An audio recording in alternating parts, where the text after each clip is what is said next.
ফলনের দিক দিয়ে খুবই ভালো।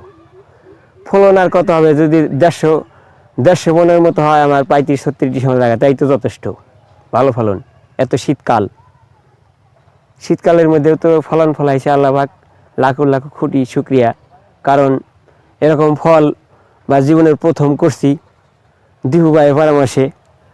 কারণ এ পর্যন্ত তো এত ফল দেখেও নাই বা করিও নাই। আমার অন্যান্য চাষাবাদ করি, কিন্তু ওরকম তার টাকা হয় না। আসসালামু আলাইকুম, আরও একটা নতুন ভিডিওতে আমার ইউটিউব চ্যানেল আপনাদেরকে স্বাগতম। আজকে চলে আসছি কিন্তু টাঙ্গাইলের নাগরপুরে সেলিম ভাইয়ের প্রজেক্টে। আমি আপনাদেরকে আজকে দেখানোর চেষ্টা করব সেলিম ভাইয়ের প্রজেক্টের বর্তমান পরিস্থিতি এবং কি তার প্রজেক্টে এখন পর্যন্ত কত কেজি শসা বিক্রি হয়েছে এবং কি কত টাকার শসা এখান থেকে বিক্রি হয়েছে। এ টু জেড ইনফরমেশন আজকের ভিডিওতে পাবেন ইনশাল্লাহ। আপনারা দেখতে পাচ্ছেন যে গাছের বর্তমান কন্ডিশন। তো এখান থেকে কিন্তু অনেক শসাই বিক্রি হয়ে গেছে। আপনারা ইতিমধ্যে জানেন যে আরও 2টা ভিডিও করেছিলাম এই প্রজেক্টের, যে এখান থেকে অনেক শসাই বিক্রি হয়ে গেছে। এখন পর্যন্ত এখানে ভালোই শসা আছে, এই যে দেখতে পাচ্ছেন। এখানে আর মালিক সিডসের জাদু লাগানো হয়েছিল এবং কি আইস গ্রিনও লাগানো হয়েছিল। 2টা শসাই কিন্তু এখানে মিক্সড করে লাগানো হয়েছে। তো আলহামদুলিল্লাহ এখানে ফলন ভালো, এই যে দেখতে পাচ্ছেন এয়ার মালিক সিডসের জাদু। তো শীতে গাছগুলার কন্ডিশন মোটামুটি ঠিক আছে, এখন পর্যন্ত জালি আছে। প্রত্যেক দিনই এইখান থেকে শসা হারভেস্ট হচ্ছে তাদের এই প্রজেক্ট থেকে। তো এখানে কিন্তু তিনি প্রথমবারের মতো মালচিং পেপারে স্মার্ট পদ্ধতিতে চাষাবাদ করার চেষ্টা করেছিলেন। তো আলহামদুলিল্লাহ তিনি ঠিকঠাক মতো পরিচর্যা করার কারণে কিন্তু তিনি সাকসেস হয়েছেন। তো এখন শসার বাজার মূল্য একটু কম, তারপরও কিন্তু তিনি এখান থেকে ভালো টাকারই শসা বিক্রি করেছে। এই যে দেখতে পাচ্ছেন শসা, এখানে ডাবল বেডে মাচা দিয়ে দিয়েছিল এই প্যাটার্নের, আপনারা দেখতে পাচ্ছেন ইতিমধ্যেই। তো এই পাশে কিন্তু শসার জালির কিন্তু অভাব নেই, এই যে এগুলো সব সেটিং হয়ে গেছে। এই পাশ দিয়ে শসা কিন্তু অভাব নেই, এই যে এই পাশে আছে প্রচুর পরিমাণ শসা কিন্তু এখানে এখন পর্যন্ত আছে। এই যে এই শসাগুলো কিন্তু হারভেস্টের উপযোগী হয়ে গেছে। তো আজকেও এখান থেকে 8 থেকে 10 মনের মতো শসা হারভেস্ট হয়ে গেছে ইতিমধ্যে। তো তারপরও আমি আপনাদেরকে দেখাচ্ছি বর্তমানে ভালোই শসা আছে হারভেস্ট করার পরও। এখান থেকে প্রত্যেক দিন তারা শসা হারভেস্ট করে থাকে। বুঝতেই পারছেন যে কীরকম শসা এখানে উঠতেছে। বর্তমানে শসার বাজার একটু কম, তারপরও ভালোই টাকা এখান থেকে বিক্রি হয়ে গেছে আলহামদুলিল্লাহ। জাদুর এবছরও কিন্তু রেজাল্ট ভালো। যারা যারা আমার কাছ থেকে বীজ নিয়েছিলেন এই কমেন্টের মাধ্যমে জানাবেন যে আপনাদের প্রজেক্টের বর্তমান কন্ডিশন। তো এখন কথা না বাড়িয়ে সেলিম ভাইয়ের কাছে যাব, তিনি এইখান থেকে কত টাকার শসা এখান থেকে বিক্রি হয়েছে এবং কি কত টাকা খরচ হয়েছিল এই প্রজেক্টের এ টু জেড ইনফরমেশন জানার চেষ্টা করব। তো চলুন সেলিম ভাইয়ের মুখ থেকেই শুনে আসি। আসসালামু আলাইকুম সেলিম ভাই। ওয়ালাইকুম সালাম টিপু ভাই। আলহামদুলিল্লাহ। তো এখানে কত শতাংশ জায়গায় এয়ার মালিক সিডসের জাদু করেছিলেন? এখানে আমি মোটামুটি 36% ভূমি এয়ার মালিক সিডের জাদু আর আইস গ্রিন বপন করছি শীতকালীন।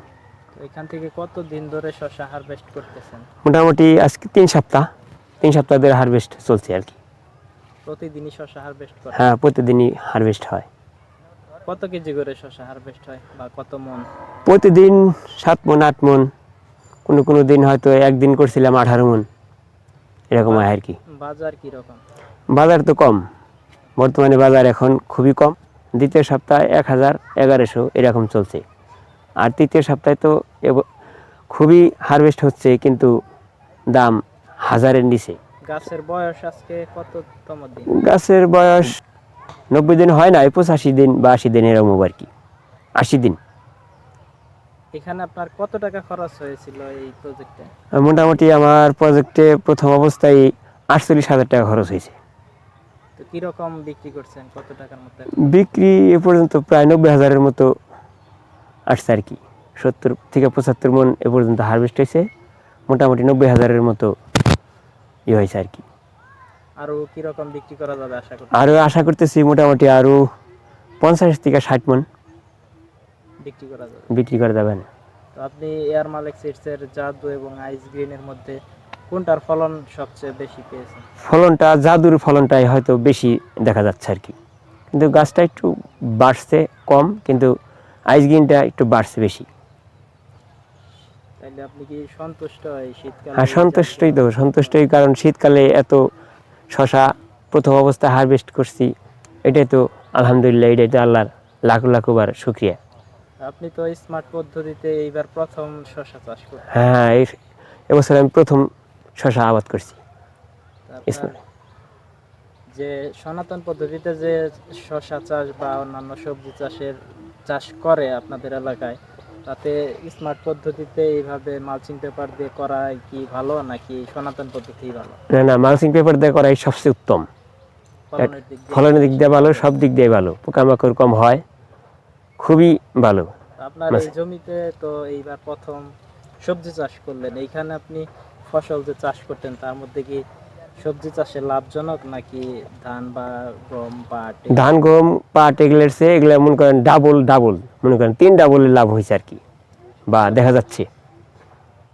তো এখন কি আপনার চিন্তা ভাবনা কি এই প্রজেক্টে পরবর্তীতে কি সবজি চাষ করতে হচ্ছে? পরবর্তীতে সবজি চাষ হবে আর কি, মানে আমার ছেলেরা বলতেছে সৌদি আরবের নাকি একটা ফল আছে, ওই ফলটা বোনার চেষ্টা করতেছে আর কি। এই হ্যাঁ, রকমেনাল ফল, যদি হয়তো এই ফলটা উঠে যাওয়ার পরে হয়তো এই ফলটা লাগানোর চেষ্টা করবো আর কি, এটাই। তাতে এআর মালিক সিডসের এই জাতগুলো আপনার কিরকম মনে হয়েছে? খুবই ভালো, কারণ বীজটা খুবই ভালো, কারণ বীজ তেমন ক্ষতি হয় নাই। 4000 গাছের মধ্যে হয়তো 200-400 ক্ষতি হয়েছিল, তারপরেও আবার দিছি, তবে প্রত্যেকটা গাছই ভালো, গাছের গ্রোথ ভালো প্রত্যেকটা গাছেই। ফলনের দিক দিয়ে খুবই ভালো। ফলন আর কত হবে, যদি 150 মনের মতো হয় আমার 35-36 সময় লাগে, তাই তো যথেষ্ট ভালো ফলন। এত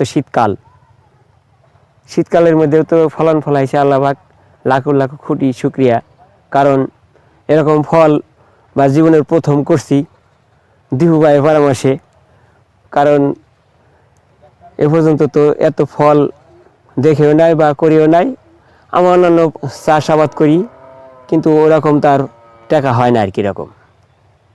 আলহামদুলিল্লাহ খুবই ভালো ফল পাইছে, আশানুরূপ যেটুক হয়তো আশা করছিলাম, কিন্তু দাম কমে যাওয়ার কারণে হয়তো টাকার দিক দিয়ে একটু কম হচ্ছে, কিন্তু ফলন ঠিকই হচ্ছে, ফলন ভালোই হচ্ছে। তো আপনারা সেলিম ভাইয়ের মুখ থেকেই শুনলেন এই প্রজেক্টের বিস্তারিত। তো অন্য কোনো দিন সেলিম ভাইয়ের প্রজেক্টটা আবার দেখানোর চেষ্টা করব।